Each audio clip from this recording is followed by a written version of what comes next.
Bonjour tout le monde, dag allemaal. We zijn er weer maandagmochtend et ce lundi matin, j'ai envie de vous parler des notions vouloir et devoir. Iedere dag in ons leven moeten we of willen we of gaan we heel veel verschillende zaken doen en gelukkig maar, onze dagen zijn goed vol, maar de manier waarop we over de zaken die we gaan doen gaan praten of in ons hoofd hoe we ermee omgaan, gaat un ander résultat geven. Donc, la façon dont on va parler des choses que nous devons faire, ou que nous voulons faire, ou que nous allons faire, va influencer la façon dont nous allons réussir à les réaliser. Alors, la différence entre le verbe vouloir et devoir est énorme et elle nous démontre en fait qu'on a un pouvoir infini sur notre vie. Chacun de nous, donc c'est à nous, encore une fois, à chacun de nous de bien réaliser que la manière dont on va faire les choses et dont on va communiquer dans notre petit cerveau ce qu'on va faire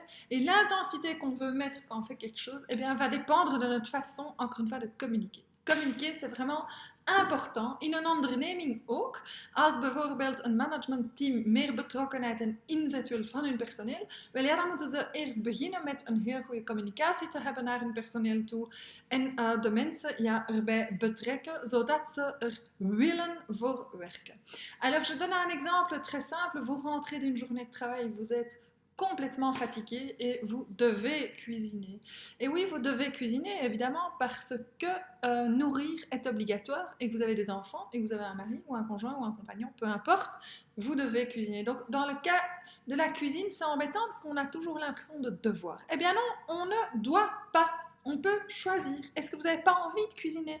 Ben, c'est pas grave. Allez chercher un poulet rôti, un petit pot de compote, et voilà, le tour est joué, tout va bien.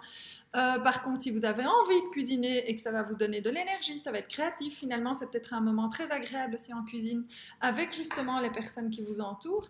Eh bien, surtout, faites-le. Vous allez en retirer de l'énergie, de la satisfaction personnelle, vous allez sortir de votre routine, etc. Donc voilà, vouloir ou devoir, même en cuisine, on peut choisir. En ja, het is eigenlijk ook hetzelfde dus in de keuken, maar ook als je bijvoorbeeld een dutje wilt doen op de middag. Dus hebben we eigenlijk allemaal zoveel slaap nodig om ook te slapen gedurende de dag? Nee, helemaal niet. Alles is in ons hoofd. Waarom? Als we op vakantie zijn, gaan we allemaal op een transat liggen en zijn we allemaal suf. Ja, gewoon omdat we eindelijk denken van hier gaan we rusten. Dus we hebben het signaal al gestuurd naar onze hersenen. Als je in de dag denkt van oh, ik moet slapen, ik heb zoveel slaap. Ja, als je zegt je moet slapen, ik heb een slechte nacht gehad of zo, ja, dan gaan je hersenen dat ook onthouden en je gaat je moe voelen. Donc voilà, tout est une question évidemment de communication et de façon de voir les choses dans sa tête. C'est un exercice à faire au quotidien, à s'habituer. Vous allez voir que au plus vous allez utiliser le mot vouloir, je veux aller chercher les enfants à l'école, je veux les amener, je veux leur faire des bisous, je veux mettre les affaires au porte-manteau, eh bien, pour tout le monde, ça va devenir beaucoup plus gai. Je dois aller déposer les enfants à l'école, je dois aller les chercher, la vie devient lourde. Donc voilà, ça a vraiment énormément d'importance, ces deux mots quand même vraiment essentiels. Et j'espère que le message vous parle. Ik hoop dat dit bericht echt interessant is voor u. Ik weet niet als jullie veel het woord moeten of willen gebruiken, maar het is een heel belangrijke analyse op uzelf om te zien hoe gaat u iedere dag doen wat er op de agenda staat geschreven. C'était mon message pour ce lundi matin. Dit was het dan et j'espère que ça vous a parlé. Ik wens jullie natuurlijk een fantastische dag en een topweek. Like and share as much as possible.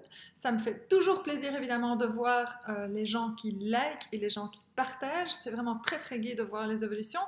Je mets évidemment toutes mes vidéos aussi sur YouTube. Mijn YouTube kanaal bestaat al en ik zie meer en meer views en heb een paar opmerkingen. Dus ja, als jullie op YouTube mij ook willen volgen, is het mogelijk.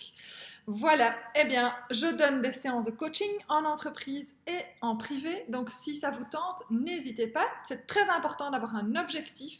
Quand on veut faire du coaching, si vous n'avez pas d'objectif, eh bien, la première séance vous est offerte pour voir ensemble si vous sentez un déséquilibre à n'importe quel niveau dans votre vie, on peut en parler et voir s'il y a des choses qu'on peut travailler grâce aux outils merveilleux du coaching.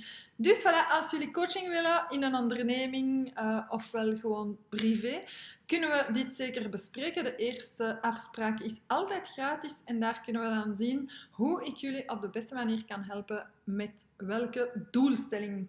Een doel moet er altijd zijn. Als jullie niet echt weten wat er scheelt, geen probleem. We kunnen een uurtje gewoon gratis even babbelen en zien wat en hoe we moeten aanpakken met welke coaching tools.